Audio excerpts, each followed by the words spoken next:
کو معلوم ہے کہ کل سورج گرہن ہے اور خبریں یہ آ رہی ہیں کہ 80% سورج کل گرہن ہوگا۔ اس بارے میں اسلامی حکام کیا ہیں، شریعت کیا کہتی ہے، اس کے لیے علماء نے سوچا ہے کہ کچھ باتیں عوام تک پہنچائی جائیں، تو اس لیے میں نے بھی ارادہ کیا کہ شرعی حکام اس بارے میں بتائے جائیں، اس میں حکمتیں کیا ہیں۔ رسول اللہ صلی اللہ علیہ وسلم کے دور میں سورج گرہن ہوا ہے۔ آپ صلی اللہ علیہ وسلم کے نرینہ اولاد نہیں تھی، آپ کو اللہ نے اولاد دی اور آپ کے بیٹے کی موت واقع ہوئی۔ یہ ایک بہت بڑا حادثہ تھا اس وقت، کیونکہ عرب میں نرینہ اولاد کی بڑی ویلیو تھی۔ آپ صلی اللہ علیہ وسلم کو اللہ نے بیٹیاں دیں، بیٹا نہیں دی، اور بیٹا دے کے اٹھا لیا، تو ایک بہت بڑا واقعہ تھا، اور اللہ کی قدرت کے اسی دن سورج بھی گرہن ہو گیا۔ تو عرب یہ کہا کرتے تھے، زمانہ جاہلیت میں یہ بات مشہور تھی کہ کوئی بہت بڑا دنیا میں واقعہ ہوتا ہے تو سورج یا چاند گرہن ہو جاتے ہیں۔ اسی دن سورج بھی گرہن ہوا، تو یہ بات پھیل گئی کہ محمد صلی اللہ علیہ وسلم سید الانبیاء رسول اللہ صلی اللہ علیہ وسلم کے بیٹے کی چونکہ موت واقع ہوئی ہے، اس لیے سورج گرہن ہوا ہے۔ آپ صلی اللہ علیہ وسلم نے اس بات کی تردید فرمائی، اور آپ نے فرمایا ان الشمس والقمر آیتان من آیات اللہ لا ينکسفان بموت احدہم، کہ سورج اور چاند اللہ کی نشانیوں میں سے ایک نشانی ہے، لا ينکسفان بموت احدہم آیاتہ، نہ تو یہ کسی کی موت کی وجہ سے گرہن ہوتے ہیں، نہ کسی کی زندگی کی وجہ سے، بل یخوف اللہ بہما عبادہ، اللہ ان کے ذریعے اپنے بندوں کو ڈراتے ہیں۔ یہ بخاری مسلم کی حدیث ہے، اپنے بندوں کو خوف زدہ کرتے ہیں۔ تو یہ اللہ کی نشانیاں ہیں، اور آپ صلی اللہ علیہ وسلم نے اس موقع پر نماز کا حکم دیا، اللہ کے سامنے عاجزی اور انکساری کا حکم دیا۔ دیکھیے یہاں ایک بہت اہم پوائنٹ کی بات ہے ان لوگوں کے لیے جو اسلام کے خلاف ہیں، جو محمد صلی اللہ علیہ وسلم سرور دو عالم سید الانبیاء صلی اللہ علیہ وسلم کو سچا نبی نہیں مانتے، ان کے لیے اس حدیث میں آپ صلی اللہ علیہ وسلم کی نبوت کی ایک بہت زبردست دلیل موجود ہے۔ ایک واقعہ ہوا ہے آپ صلی اللہ علیہ وسلم کے بیٹے کی موت کا، اور عرب یہ ویسے ہی کہا کرتے تھے کوئی بہت بڑا دن ہوگا تو سورج گرہن ہوگا۔ تو کوئی بھی شخص جو جھوٹا نبی ہو، آپ خود بتائیے کہ کیا وہ ایسے موقع پہ اس واقعے کو اپنے حق میں کیش نہیں کرائے گا، اور وہ یہ کہے گا نہیں کہ میں تو پہلے ہی کہتا تھا میں بہت بڑی شخصیت ہوں اور میرے بیٹے کی موت ہونا، ایک پیغمبر کے بیٹے کی موت ہونا ہے تو یقیناً یہ اس اللہ کی طرف سے ایک نشانیہ ہے، یہ نشانی ہے سورج کا گرہن ہونا، یہ بتانے کے لیے ہے کہ واقعی یہ بہت بڑا دن ہے، اور یہ بہت بڑا دن اس اعتبار سے کہ ایک نبی کے بیٹے کی موت واقع ہوئی ہے۔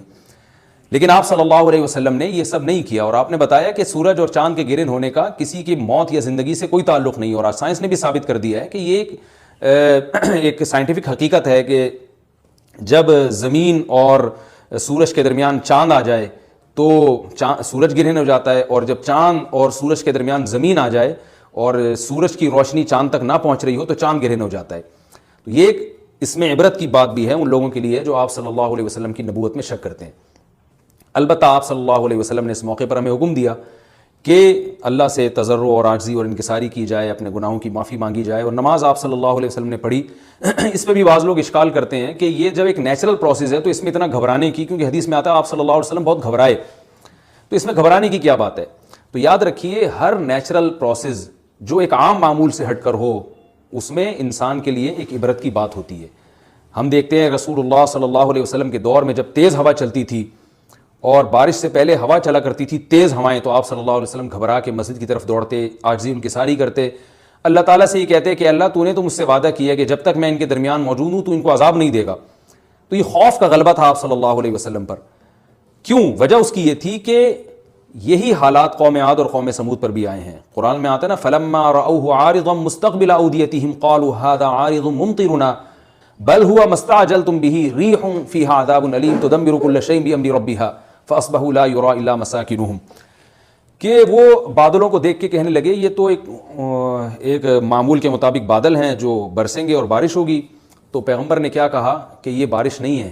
بلکہ یہ وہ عذاب ہے جس کی تم جلدی کیا کرتے تھے، اور اس میں ایک ایسی ہوا ہے جو اللہ کے حکم سے ہر چیز کو ہلاک کر دے گی۔ اور پھر ان پر ایک ہفتہ عذاب آیا، اور قرآن کہتا ہے کہ وہ ایسے پڑھ کے ہلاک ہو گئے کہ فَتَرَ الْقَوْمَ فِيهَا صَرْعَىٰ كَأَنَّهُمْ أَعْجَازُ نَخْلٍ خَاوِيَةٍ، اے مخاطب اگر تو ان کو دیکھتا تو ایسے لگتا کھجور کے تنے ہیں جو اوندھے پڑے ہوئے ہیں۔ تو ایسے ہوا نے ان کو تہس نہس کر دیا۔ تو یہ عام معمول سے ہٹ کے جب بھی اس کائنات میں کوئی تغیر آتا ہے تو اللہ کی نشانیوں میں سے ایک سائنٹیفک حقیقت بھی ہے، اس کی ایک لاجک بھی ہے، لیکن اس کے ساتھ ساتھ اللہ کی نشانیوں میں سے ایک نشانی بھی ہے، اور ایسی نشانی ہے جس سے ہمیں ڈرنا چاہیے کہ اللہ تعالیٰ کو اختیار ہے، وہ جب چاہے سورج کی روشنی چھین لے، چاہے کسی بھی طرح سے چھینے۔ اور یہ بھی ایک سائنٹیفک حقیقت ہے جو آپ صلی اللہ علیہ وسلم کی نبوت پر جس نے ایک مہر لگا دی ہے کہ سورج اور چاند کا گرہن ہونا، اگرچہ اسی ایک لاجک ہے کہ چاند سورج کے سامنے آ جائے تو سورج گرہن ہو جاتا ہے، لیکن اس بارے میں جو ہماری تحقیق ہے، جو سائنسدان کہتے ہیں کہ یہ وقت اس یعنی خطرے کا وقت ہوتا ہے، سورج سے ایسی خطرناک ریز نکلتی ہیں جو نقصان کا سبب بن سکتی ہیں، تبھی بعض حضرات سورج کی طرف دیکھنے سے بھی منع کرتے ہیں، اور یعنی نظام میں تھوڑی ایک عام نارمل روٹین سے ہٹ کے اس کائنات کا نظام چلتا ہے، تو اس لیے یہ اس کائنات کے لیے، زمین کے لیے ڈینجرس ہو سکتا ہے، اور جو گریوٹی اور جو کشش کا نظام ہے اس میں بھی خلل واقع ہوتا ہے۔ تو ایسا نہیں ہے کہ یہ بالکل ایک نارمل کنڈیشن ہوتی ہے اور اس کا کوئی نقصان ہی نہیں ہے، یہ بالکل غلط ہے، اس میں نقصان کا بہرحال خطرہ ہے، اور اس بات کا امکان موجود ہوتا ہے کہ قدرت انسانوں سے انتقام لے یا انسانوں کو نقصان پہنچائے۔ اور ویسے بھی جن کے دلوں میں اللہ کا خوف ہوتا ہے وہ تو ویسے ہی اللہ کے وَهُم مِّن خَشْيَتِهِ، قرآن مجید میں اللہ تعالیٰ کے ارشاد ہے کہ مشرکین بار بار یہ سوال پوچھتے تھے قیامت کب آئے گی کب آئے گی، اللہ فرماتے ہیں لیکن جو مومنین ہیں ان کو اس سے غرض نہیں ہے کہ کب آئے گی، وَالَّذِينَ آمَنُوا مُشْفِقُونَ مِنْهَا، وہ تو قیامت سے گھبراتے ہیں کہ پتہ نہیں ابھی نہ آ جائے۔